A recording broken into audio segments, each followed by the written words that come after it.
Hello, on this wonderful winter morning, I am with someone who actually every time I listen to him, read about him, it's delightful. Bibek Debroy, Padma Shri Bibek Debroy. But there are few things which not many people know about him, besides being the chairman of Economic Advisory Council. He is a railway expert, Indian railways expert. Vivek, why railways you find so interesting? I think all of us are interested in railways at one level or the other. But in 2014, end of 2014, the Prime Minister set up a committee to examine the functioning of the railways. I was the chairman of that committee. Achha. We submitted a report. In the course of that, I became even more interested in the railways. I travelled throughout India on trains, which does not mean only Rajdhani and Shatabdi, ordinary trains also. And after the committee's report was submitted, I wrote a book which is a history of Indian railways anecdotally. After that, I started a series of columns in Business Standard on railways. So that has also now come out as a book. So I'm just become interested in trains. Yeah. But there was a certain generation which was interested in trains in any case. The younger generation probably does not identify with trains that much. They probably identify with planes much more. Yeah. But certainly a generation identified with trains naturally. So did you travel when you were in trains when you were a child? Yes, I did. Not maybe that much. One of the things often we don't realize is how important transport connectivity is and how lacking in transport connectivity certain parts of the country were until recently. For example, the states of the Northeast. Assam is a bit of an exception, but the other states of the Northeast, it is psychologically very important and economically also very important to citizens of the Northeast that for the first time, 7 decades after independence, I have an airport in my state. I have a railway connection in my state. You have railways up to Shillong? No, I am saying psychologically it's very important. Yeah. Not in Shillong, but Meghalaya now has a railway connection. Yeah. Not Shillong, but Meghalaya now has a railway connection. So that plays a very important part in mass psyche. It's extremely important. You see, for example, when I was a child, I was born in Shillong, spent the first 10 years of my life in Shillong, and the nearest connection was Guwahati. And again, we failed to realize, for the citizen of the Northeast, that was all meter gauge. And in Guwahati, you had to change gauges, you had to cross by ferry because there was no Brahmaputra, there was no bridge across the Brahmaputra then. On the other side was broad gauge. Immediately after 1947, because the links through Bangladesh had been severed, all of the Northeast was completely cut off. That's the reason. Okay. Yeah. So partly was gauge conversion. Yeah. But the other part was all the links through Bangladesh were snapped. What was then East Pakistan? That's true. I mean, the kind of role railways play in our life without even realizing at a very subliminal level. I met some people, in fact, there was a servant in our house when my father was in Vice Chancellor. He came from Rewa, in Madhya Pradesh. He had never seen a train in his entire life. So the first time we were going in a jeep and we had to stop at the railway crossing. First he didn't understand why we had stopped. When the train came, he jumped out of the jeep and started running. He got so scared. He had never seen. So I understand what you're saying. Vivek, if you look at the West, though I'm not a very great fan of West, but they have written so much of literature on their highways. In America, they have written a lot on highways. They are rock and roll singers, the country singers. They have written a lot on highways. And generally, they have written about the mode of transports and the lifestyle. What happened that I see up to 60s or so, even in our cinema, if we take Indian cinema as part of semi-literature, people used to write. I have read so many books in magazines. I used to read articles on railways, on how the travel in a bus and general life of people. What has gone wrong that in last few decades, we have been writing only about a very elite class of the society, about aircrafts and all. Nobody writes about the stories of railway, like Shyam Benegal made Yatra, a great TV series, you know. So everywhere it was connected. Movies, literature, short stories. In fact, in school we used to write essays on your train journey in summer holidays. Where has it gone? No, I think several things may have happened, and one part of it is the nature of literature probably changed. There was a generation which looked at literature differently, and literature itself probably began to change. Some of it began to switch from the vernacular to the English. In addition, once upon a time, the railways had a certain aura, a certain glamour about them. But particularly in the 70s and the 80s, railways were unable to deliver the kind of services that were expected of them. So that glamour probably became associated initially with the Rajdhani, then a little bit with the Shatabdi.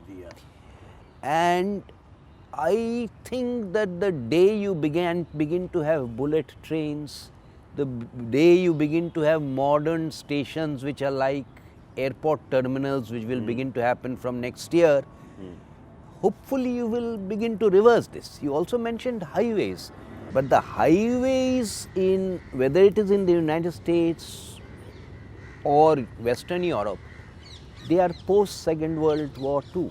Yeah. And when we begin to have those highways, we've already started having films on highways. Oh yeah, So, there's a film called Highway. Yeah. So we'll probably begin to have that. Okay, because this whole romance in literature is gone, romance with villages, romance with lifestyles. In fact, Amrita Preetham's, I was reading one of her poetries, it's on smoke, you know, the cigarette, a romance with that. But there is I feel that, and there is a general complaint among people that in literature and poetry, even in cinema, we are losing out on romance. We want instant delivery, instant gratification. We just want to cut out the narrative and we want to just write the action lines. This happened, this happened. So do you feel that our literature also somewhere is doing just the leg work from point A to point B and missing out on the nuances and the delicacy of... It has to do a lot with patience on the part of the reader and the viewer. Because the moment I want to spell this out, I cannot have a 140 character or a 280 character Twitter kind of novel. I cannot have a 600 word piece.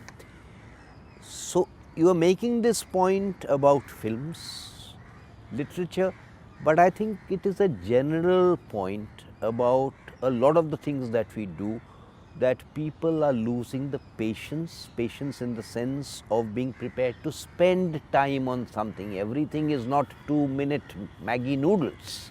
So I accept that point. So means getting absorbed and absorbing, that is becoming very fleeting now.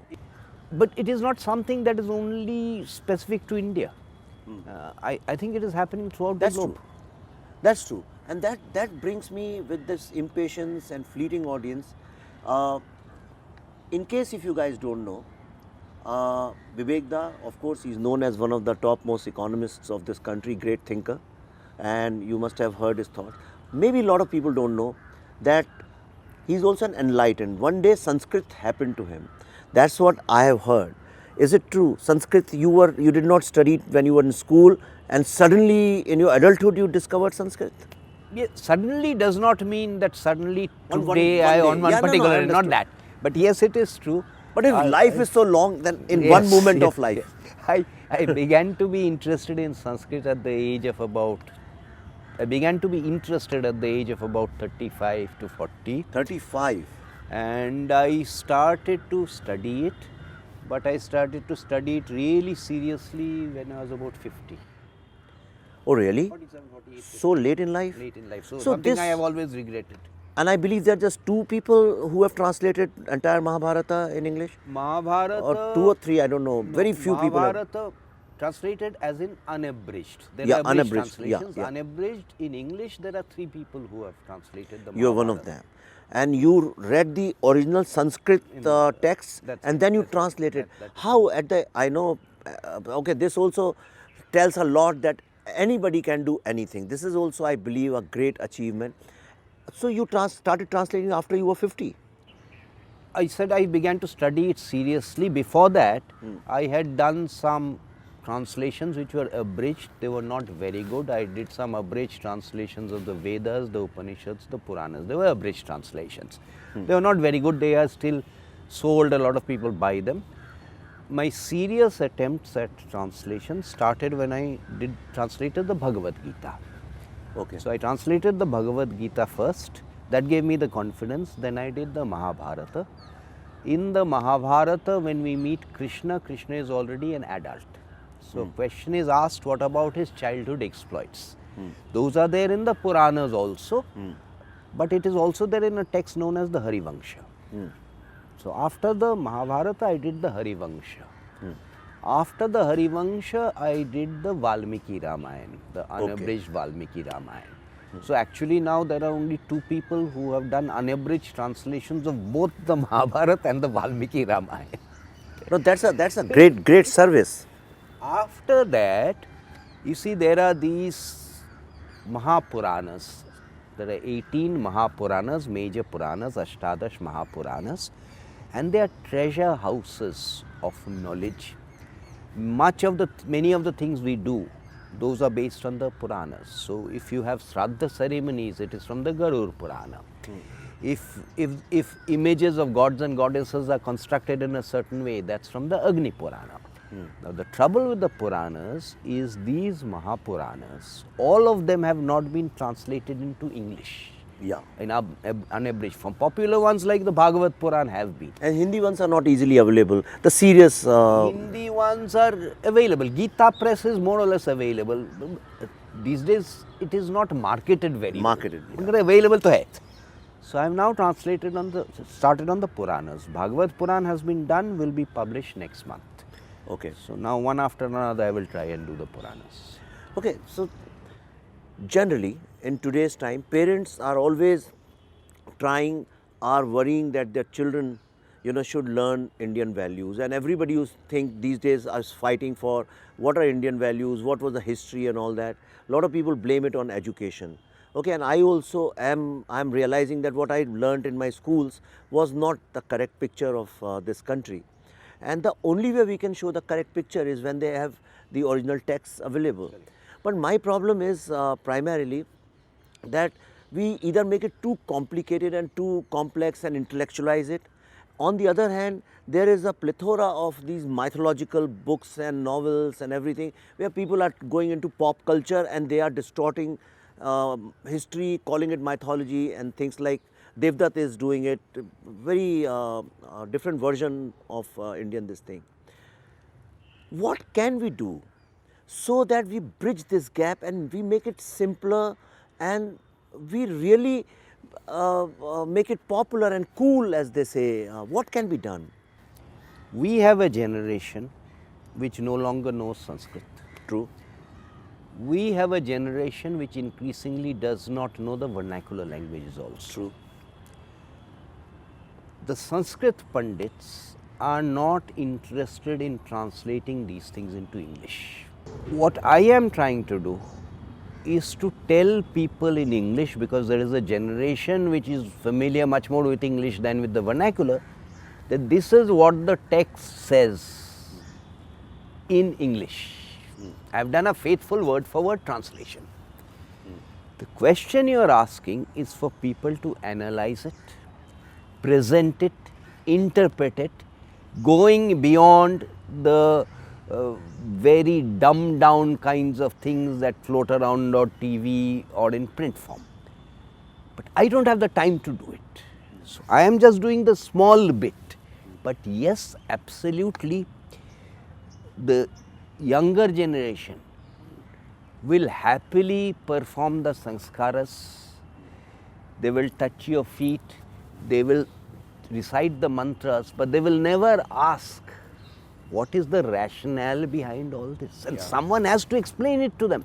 My favorite example is, after every mantra, invariably we have Om Shanti, Shanti, Shanti. Yeah, why? Why is it 3 times? Yeah. Why not 17? Why not 19? The trouble is, people need to also ask. Why is it 3 times? I'm asking Why you. is it 3 times? Well, it is 3 times because we believe that there are 3 kinds of calamities that I can face. One of them is, I'm translating it loosely into English, the notions are much more complicated. One of them is Adhi Daivik. Adhi Daivik is something that is suddenly happens because of forces beyond anyone's control, like something like an earthquake. That's Adhi Daivik. The second one is Adhi Bhautik, is when it has to do with nature. So when the season changes, that is an example of Adhi Bhautik. And the calamities can happen. Adhi Daivik is completely unforeseen, outside anyone's. And the third one is Adhyattik. Adhyattik is not just the metaphysical, it has to do with you. So when I am saying Om Shanti, Shanti, Shanti 3 times, I am saying that to pacify 3 kinds of adverse forces that may happen because of these 3 different kinds of reasons. Okay, and this, if somebody teaches me, then it becomes so simple. It becomes so simple, or we used to have these things known as Sanskaras. We mechanically practice them. No, this is something, Vivek, I want to ask you. I asked Sri Ravi Shankar also a few days ago. If Sanskriti and Sanskar, culture, if this is what maketh a man and the society, if this is the most important thing, if Dharma not as a religion, is so important in life, Satya, what is Satya? These fundamental concepts which help us in living our life, why aren't they taught in schools? I don't know. I think they should be taught in school because they have nothing to do with Dharma in the sense of religion. You use the word Samskara in a loose sense Yeah. But Samskara also has a very specific term. Samskara means what? Cleansing. Yeah, yeah. There is a very narrow definition of Samskara also, which is the 16 or 17 Samskaras we go through from birth to death. Yeah. So that's a very specific example of the Samskaras. Now, each of them has a reason. It's a process of cleansing, it is a threshold in life. And yes, I completely agree, these are completely devoid of Dharma in the normal religious sense. They should be part of the schools. Because young kids ask me, if Satya is one, if the truth is one, then why so much of conflict in this world? Then they have to be told what is the difference between Satya and reality. I think these and my second problem with all the times is that our education slowly is preparing more corporate slaves catering to a globalized Western world rather than making great human beings. What is the reason that all these youngsters who are pre-independence and post-60s, I would say, pre-Nurul Hasan and post-Nurul Hasan, right, are absolutely different in their thinking, worldview and their outlook about India? You see, I would place the blame on something that you mentioned, which is the education system. After all, when a child is born. Then the child imbibes from the system, imbibes from the environment. Part of it is parental at home, part of it is in school, in the curriculum, in the textbooks, in the examination system, all of that coming together. I'm not that concerned with the expression that you used of whether the person is going to the corporate or something else. But essentially what we are doing because of all of these things is making them completely rootless, identityless, unaware of their legacy, their history, their culture. That concerns me much more. Why parents are so guilty of teaching their children that yes, you are a Hindu and you can still be liberal, plural, inclusive. Why this new generation is under so much of pressure of not taking pride in Hinduism, irrespective of where you live and wherever you belong? I think because A, they and sometimes even their parents do not know what it means to be a Hindu. B, they have not read the texts or not have understood them. And C, they are reacting to a certain definition of Hindu which is not what Hinduism really is, but is a labeled kind of definition of Hinduism that is being foisted on us sometimes by people in the West, and we are happily accepting it. So let me, as a last question, what does it mean being a Hindu to you? To me, being a Hindu, well, let me answer it in two different ways. The first way I will answer it is if I look at all the different Hinduism schools, the Shada that we used to have, there are three basic principles that to me define Hinduism. One is a belief in the Atman, which does not die when the physical body dies. Two, therefore, a belief in a next life. And three, a belief in karma and the consequences. To me, these are the three defining principles of Hindu Dharma. Continuity of Mother Nature and action and reaction. And that's what science also says. Personal addition I would give to this is Hinduism is a very empirical dharma. No one has said, no rishi has said, this is the truth and this alone is the truth, thou shalt have no other God before me. Yeah. No rishi has said that. Every rishi has said, this is what I have felt. It is therefore a very empirical dharma. What Vivek Agnihotri feels and appreciates about the supreme force will be completely different from what Bibek Debroy does.